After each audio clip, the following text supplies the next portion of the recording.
Hello everyone, in today's video I'm going to show you how to install Android applications in your Windows laptop. So first you need to open your browser, any browser that you are using, and go to search bar and type BlueStacks.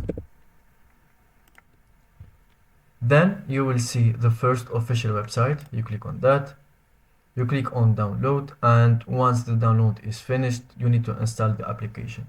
After that you will have the application in your desktop. As you can see, BlueStacks, you need to open it.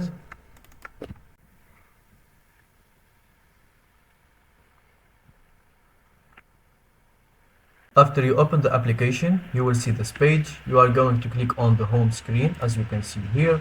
Then you go to application system, and here you will see Play Store. You click on that. You need to sign in to your account, and after that you can download any application that you want into your laptop and you can use it. Thank you for watching. If you find this video helpful, don't forget to subscribe and like the video.